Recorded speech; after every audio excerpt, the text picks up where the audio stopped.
नमस्कार सभी का। ये हमारे सीरीज का सेकेंड वीडियो है। यानी इससे पहले हमने सीखा है कि घर का जो पूर्व दिशा है यानी जो ईस्ट डायरेक्शन है, यहाँ पे कैसे हमें घर को कंस्ट्रक्ट करना है, यानी मेन डोर, टॉयलेट, किचन, पूजा रूम और बेडरूम किस दिशा में होना चाहिए, कौन सी डिग्री में होना चाहिए। आज की वीडियो हम सीखेंगे साउथ ईस्ट डायरेक्शन के बारे में।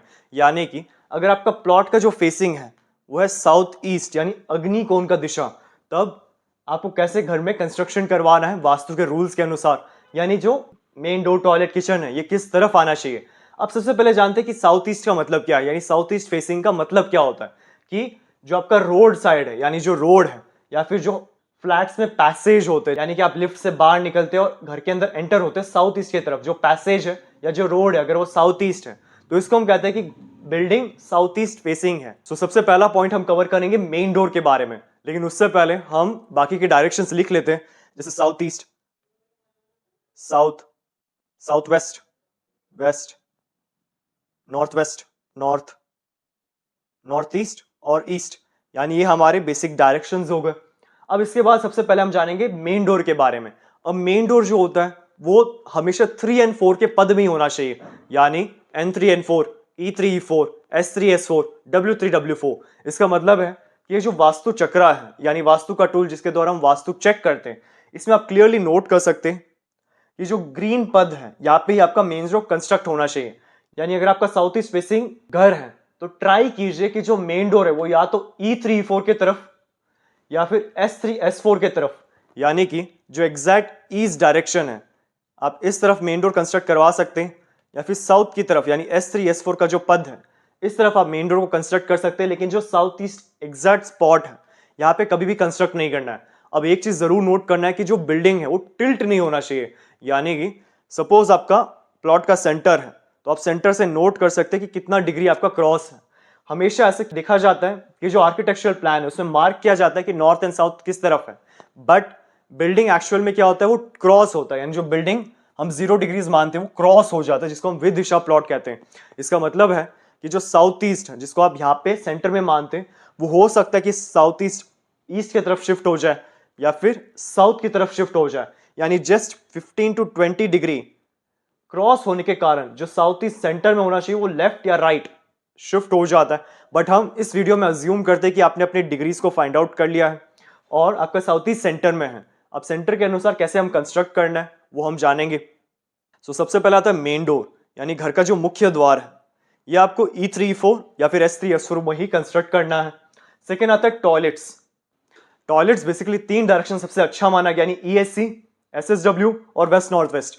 यानी घर का जो ईस्ट साउथ ईस्ट है वो 115 डिग्रीज पे आता है, जो साउथ साउथ वेस्ट है ये 202 यानी 202 डिग्री पे आता है, और वेस्ट नॉर्थ वेस्ट यानी 292 डिग्रीज पे आता है। यानी कि जो टॉयलेट का सीट है वो एग्जैक्ट आपको कहाँ पे कंस्ट्रक्ट करना है, या तो ESC पे या फिर वेस्ट नॉर्थ वेस्ट पे या साउथ साउथ वेस्ट में।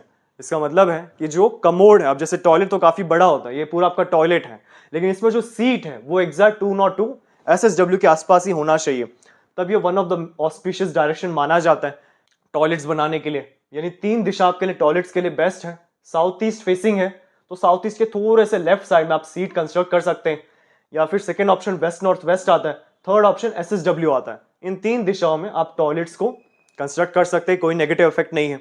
और फिर आता है हमारा घर का किचन, यानी जो किचन है वो अग्नि की दिशा में ही सबसे ऑस्पिशियस माना जाता है।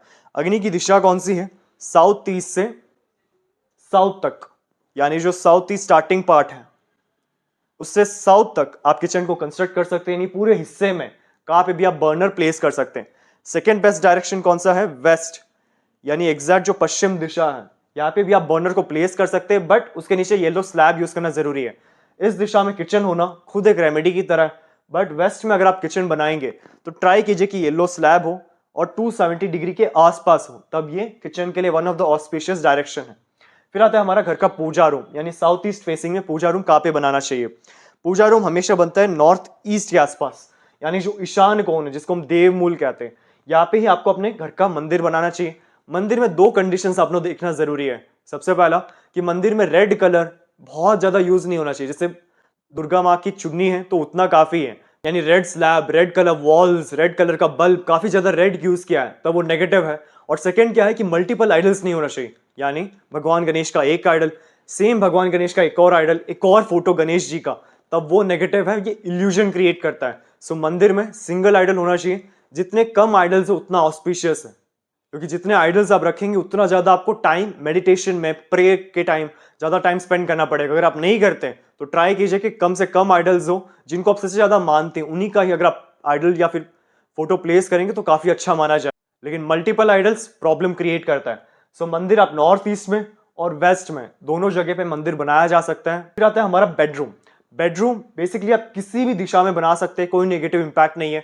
बट जो 3 दिशा टॉयलेट के लिए बताया गया, यानी ईएससी, एसएसडब्ल्यू और डब्ल्यूएनडब्ल्यू, इन 3 दिशाओं में आपको बेडरूम कंस्ट्रक्ट नहीं करना है। यानी जहां पे आपको टॉयलेट का कमोड बनाना है वहां पे बेडरूम का बेड भूल से भी मत बनाइएगा, वरना वो प्रॉब्लम क्रिएट कर सकता है। सो बेडरूम किसी भी तरफ बनाए, कोई नेगेटिव इंपैक्ट नहीं है। बट जो नॉर्थ ईस्ट का एरिया है ये काफी ज्यादा डिवाइन स्पेस है। यहाँ पे जिसकी उम्र 60 से प्लस है या फिर 12 ईयर से कम है उनके लिए बेडरूम आप बना सकते हैं। लेकिन जो यंगस्टर्स हैं, जो डेली हार्ड वर्क करते हैं, डेली का काम करते हैं, अर्न करते हैं, उनके लिए नॉर्थ ईस्ट में कभी भी नहीं बना चाहिए, वरना वो लेजी हो जाते हैं। ऐसे कॉमन सिम्टम्स देखे गए। सो ये हमारा रूम, पूजा रूम और बेडरूम्स ये यहाँ पे कवर हो चुका है। यानी साउथ ईस्ट फेसिंग में आप कहाँ पे क्या कंस्ट्रक्ट करेंगे डिग्रीज के साथ, ये आज के वीडियो में हमने सीखा है। अब इसमें से एक और इंपॉर्टेंट पार्ट क्या होता है कि जैसे आप रूल्स के अनुसार तो कंस्ट्रक्ट कर लेते हैं, लेकिन अगर भूमि की एनर्जीज कमजोर है या फिर बहुत ज्यादा नेगेटिव है, तब क्या होता है कि एग्जैक्ट रूल्स के बनाने के बाद भी, यानी टॉयलेट, किचन, मेन डोर सब सही बना दिया है, तो भी अच्छे रिजल्ट्स नहीं मिल पा रहा, तब समझ लीजिए ग्राउंड एनर्जीज नेगेटिव है। यानी जो टेरिक एनर्जीज है काफी ज्यादा कमजोर है, क्योंकि वास्तुशास्त्र में जो मेन 70% एनर्जीज है वो ग्राउंड का है। सो भूमि को स्ट्रॉन्ग करना बहुत जरूरी है। सो एक लिंक आपको डिस्क्रिप्शन बॉक्स में दिया गया है कि पूरा कंस्ट्रक्शन करने से पहले आप ग्राउंड को कैसे एक्टिव कर सकते हैं। यानी वहां पे क्रिस्टल चिप्स डाल सकते हैं, यंत्रास डाल सकते हैं, हेलिक्स डाल सकते हैं, पिरामिड्स डाल सकते हैं, जिनके द्वारा भूमि की जो ऊर्जा है, यानी ग्रेनाइट, टाइल्स, ये सब डालने से पहले कैसे हम चिप्स को सब जगह स्प्रेड कर दें ताकि वो अच्छे रिजल्ट्स दे। क्योंकि क्रिस्टल चिप्स सब हमें ग्राउंड से मिलते हैं। यानी भूमि की जो एनर्जी है वो क्रिस्टल्स में बहुत ज्यादा अच्छी होती है, बहुत ज्यादा पॉजिटिव वाइब्स मिलते हैं। सो कंस्ट्रक्ट करने से पहले अगर आप चिप्स सब जगह डाल देंगे तो ऑटोमेटिकली भूमि की जो ऊर्जा है काफी ज्यादा अच्छी हो जाती है। इसी तरह कंप्लीट 8 डायरेक्शंस फेसिंग में कैसे घर को कंस्ट्रक्ट करना है वो हम पूरा कंप्लीट कवर करेंगे। और आप जरूर कमेंट बॉक्स में कमेंट कीजिए कि नेक्स्ट वीडियो आपको किस रिलेटेड चाहिए। यानी वास्तु के जो रेमेडीज है, वास्तु के जो प्रॉब्लम्स है, या न्यूमरोलॉजी के कोई भी प्रॉब्लम्स है उसको कैसे सॉल्व करना है, उससे रिलेटेड आपको वीडियो की रिक्वायरमेंट है तो आप कमेंट बॉक्स में जरूर बताएं कि नेक्स्ट वीडियो किस पे बनाना चाहिए। और मेरे चैनल को जरूर सब्सक्राइब कर लीजिए ताकि इसी तरह जो इन्फॉर्मेटिव वीडियोस है वास्तु के बारे में, वास्तु के रेमेडीज के बारे में, वास्तु के जो गलत मिथ्स हैं जिसके कारण जीवन में कुछ भी करने से पहले आप बहुत ज्यादा सोचते हैं कि ये करना चाहिए, नहीं करना चाहिए, उन सबको बर्स्ट करने के लिए जो मोस्ट इंपॉर्टेंट इंफॉर्मेशन है और जो रेमेडीज कैसे यूज करना है, इसका नॉलेज सबसे पहले आपको मिले, इसके लिए मेरे चैनल को जरूर सब्सक्राइब कर लीजिए ताकि नोटिफिकेशन हमेशा मिलती रहे। और अगर आपको अपने घर का नक्शा वास्तु के अनुसार करेक्शन करवाना है तब आप निश्चित देखिए व्हाट्सएप नंबर पे अपना प्लान सेंड कर सकते हैं। करेक्शन करने के बाद जो सारे वास्तु के रेमेडीज है वो हमारे शोरूम में आपको मिल जाएंगे। और अगर आपको वास्तु के बारे में क्यूरियोसिटी है कि वास्तु कैसे काम करता है, क्यों ऐसे कहा जाता है कि आपका जो सराउंडिंग है, आपके जो आसपास के सामान है वो साफ सुथरे होने चाहिए, सुंदर होने चाहिए, अच्छे होने चाहिए, अट्रैक्टिव होने चाहिए, क्योंकि जैसा हमारा सराउंडिंग होता है वैसे ही हमारे ब्रेन के फ्रीक्वेंसीज डेवलप होता है। एग्जाम्पल दें तो इमेजिन कीजिए कि ऐसे एक घर में रहते हैं जहां पे हर जगह अंधेरा है, टूटे फूटे दीवार है, फ्रेम्स और सब टूटे हुए, या फिर एक नेगेटिव कलर्स यूज किए गए, डार्क कलर्स यूज किए गए, तो बार बार इस जगह पे रहने से आपका जो दिमाग है काफी ज्यादा नेगेटिव हो जाता है। अब यही इमेजिन कीजिए कि आप एक अच्छे घर में रह रहे हैं, अच्छे एनवायरमेंट में रह रहे हैं, अच्छे कलर्स यूज किए गए, लाइट कलर्स यूज किए गए, अच्छे फोटो फ्रेम्स, आइडल जैसे कि कुबेर जी हो गए, आपके रोल मॉडल्स के फोटोज हो गए जिनको आप सच में बहुत ज्यादा मानते हैं, उनके फोटोज बार बार, या मोटिवेशनल कोट्स को बार बार देखने से आपके ब्रेन में क्या फ्रीक्वेंसी जनरेट होता है कि आपको जीवन में कुछ करना है, आपके जीवन में एक दिशा आ रहा है। सो यही बेसिक वास्तु का प्रिंसिपल है। यानी वास्तु क्या कहता है कि आपके आसपास के सराउंडिंग को इस तरीके से प्रोग्राम करें कि जब भी आप कोई काम करते, कोई भी कर्म करते हैं, उसके वन ऑफ द बेस्ट और सबसे अच्छे रिजल्ट्स मिले। काम करते समय जितने भी हर्डल्स हैं, जितने भी रुकावटें हैं, वो सब हट जाए ताकि आपको अच्छी सक्सेस मिल सके और जल्दी सक्सेस मिल सके। सो ये कंप्लीट हमारे वास्तु कोर्स में सिखाया जाएगा। इन एडिशन इस कोर्स में बेसिक से एडवांस, यानी अगर आप वास्तु अभी सीख रहे, वास्तु का कोई नॉलेज भी नहीं है, उस लेवल से कैसे हम प्रोफेशनली किसी घर का वास्तु चेक करें, हमारे खुद का घर का वास्तु चेक करें, ऑफिस या इंडस्ट्रीज का वास्तु चेक करें, यानी बेसिक से प्रोफेशनल लेवल तक सिखाया जाएगा। 45 देवता जो वास्तु में एडवांस पार्ट है जिसके द्वारा हम एनर्जीज को ट्रिगर करते हैं। मेन वास्तु क्या है वो 16 डायरेक्शंस हो गया, लेकिन जब हम देवतास की बात करते हैं वो पिन पॉइंट रेमेडीज है यानी एक इंडस्ट्री में डिस्ट्रीब्यूशन नेटवर्क में प्रॉब्लम आ रहा है, रॉ मटेरियल अच्छा नहीं आ रहा है, आपके जीवन में आपका जो घर है वहां पे अच्छे रिलेशंस नहीं है, स्किल्स आप यूज नहीं कर पा रहे, तो ये जो पिन पॉइंट प्रॉब्लम्स हैं उनको कैसे सॉल्व करना है ये 45 देवता के पार्ट में सिखाया जाता है।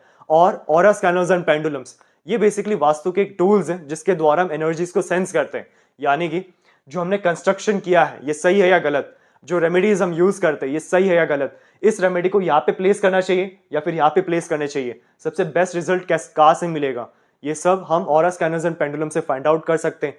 सो ये भी हमारे कोर्स में ऐड किया गया है। और अधिक इन्फॉर्मेशन के लिए आप नीचे डिस्क्रिप्शन बॉक्स में चेक कर सकते हैं या फिर नीचे दिए व्हाट्सएप नंबर पे भी कांटेक्ट कर सकते हैं क्लास में एनरोल होने के लिए। हमारे शोरूम में आपको वास्तु के 2000 प्लस प्रोडक्ट्स मिल जाएंगे, जैसे कि रेडियम टेप और स्ट्रिप, संपूर्ण वास्तु ज्ञान चक्रा, हेलिक्स, ऑरा बूस्टर, एजुकेशन और बिजनेस प्रोटेक्टर, प्रॉपर्टी सेल और हेल्थ प्रोटेक्टर, टॉयलेट, किचन और main door protectors, lucky cards और पायरा कार्ड्स। आपको 200 प्लस वैरायटी के ब्रेसलेट्स हमारे शोरूम में मिल जाएंगे, चाहे वो सिंगल बीड्स या फिर कस्टमाइज्ड या फिर सिल्वर में बनाया गया हो। Aura scanner and full set, यंत्र, ब्रास के आइडल्स, रॉक सॉल्ट और rock salt lamp, virtual entry poster, healing posters और बहुत अन्य तरह के पोस्टर्स जो वास्तु में यूज होते हैं। मेरा पूरा वीडियो देखने के लिए आपका धन्यवाद। लाइक और शेयर जरूर कीजिए, सब्सक्राइब करना ना भूलिए और बेल आइकन जरूर दबाएं। धन्यवाद।